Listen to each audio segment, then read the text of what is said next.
Hello and welcome guys. दोस्तों, गतिशील पानी पीने लायक होता है। जो पानी स्थिर होता है उसमें अक्सर कीचड़ ही पनपता है। दोस्तों, ये लाइनें बहुत ही महत्वपूर्ण हैं उन लोगों के लिए जो हमेशा दुखी रहते हैं। चलो इसी बात को हम एक बहुत ही बेहतरीन महात्मा बुद्ध की कहानी के माध्यम से समझते हैं। यह बात 563 ईसा पूर्व की है, जब गौतम बुद्ध का समय था। गौतम बुद्ध हमेशा अलग अलग गांव जाकर वहां के लोगों को जीवन का सच्चा ज्ञान बांटते थे।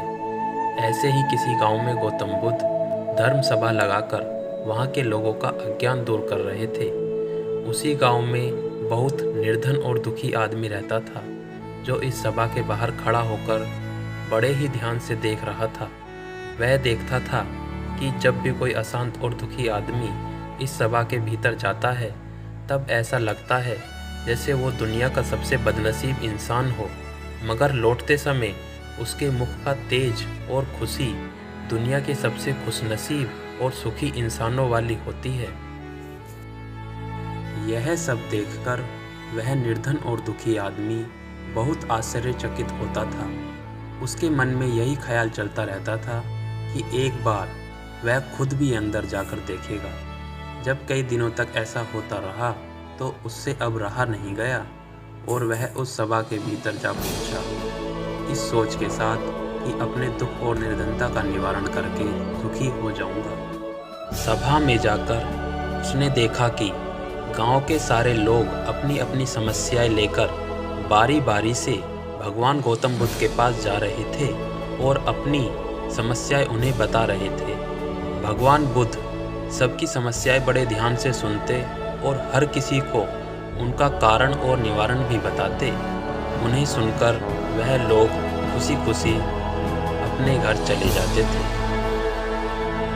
जैसे ही उस निर्धन दुखी आदमी की बारी आई तो वह भी भगवान बुद्ध के चरणों में जा पहुंचा।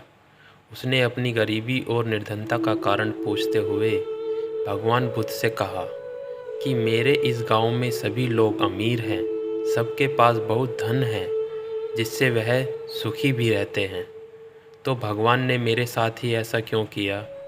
मुझे ही इतना निर्धन और गरीब क्यों बनाया? गौतम बुद्ध ने उस व्यक्ति की तरफ देखा और मुस्कुराते हुए कहा, तुमने अभी तक जीवन में कभी भी किसी को कुछ भी नहीं दिया, इसलिए तुम अभी तक निर्धन और गरीब हो। यह सुनकर उस गरीब को और भी ज़्यादा आश्चर्य हुआ। उसने कहा, गुरुजी, आप ये क्या कह रहे हैं? भला मैं किसी को क्या दे सकता हूँ? मेरा खुद का गुजारा मांग मांग के चलता है। उस व्यक्ति की ऐसी बात और विचार सुनकर गौतम बुद्ध ने उससे कहा, तुम सिर्फ निर्धन ही नहीं बल्कि अज्ञानी भी हो। भगवान ने तुम्हें क्या नहीं दिया? मुस्कान दी है, जिससे तुम दूसरों के जीवन की आशा की किरणें जगा सकते हो। वाणी दी है, जिससे तुम मीठे बोल बोलकर लोगों का दुख दर्द और खुशियाँ बांट सकते हो। और दो मजबूत हाथ दिए हैं, जिससे तुम लोगों की सहायता कर सकते हो। अब तुम ही बताओ, जब तुम्हारे पास इतना कुछ है तो तुम निर्धन कैसे हुए? गरीबी और निर्धनता यह तुम्हारे मन का सिर्फ एक भ्रम है। इसे तुम जितनी जल्दी दूर करोगे, उतनी ही जल्दी तुम सुखी और संतुष्ट हो सकोगे। वह व्यक्ति अब गौतम बुद्ध से ज्ञान प्राप्त करके अपनी दुख और दरिद्रता का कारण समझ चुका था। अब उसकी सोच बदल चुकी थी, तो उसके चेहरे पर भी वही चमक और सुख दिखने लगा जो वह सभा से बाहर जाते लोगों के चेहरे पर देखा करता था। दोस्तों, शुरू की दो लाइनों का अर्थ शायद आपको समझ में आया होगा। गतिशील पानी यानी वक्त के साथ बदलते सकारात्मक विचार, और स्थिर पानी यानी नकारात्मक पुरानी सोच जो हमेशा आपको दुख और असंतुष्टि का एहसास कराती रहती है। इसलिए जो विचार हमें दुखी करते हैं, हमें उन्हें बदल देना चाहिए, क्योंकि हो सकता है वह केवल एक भ्रम मात्र हो।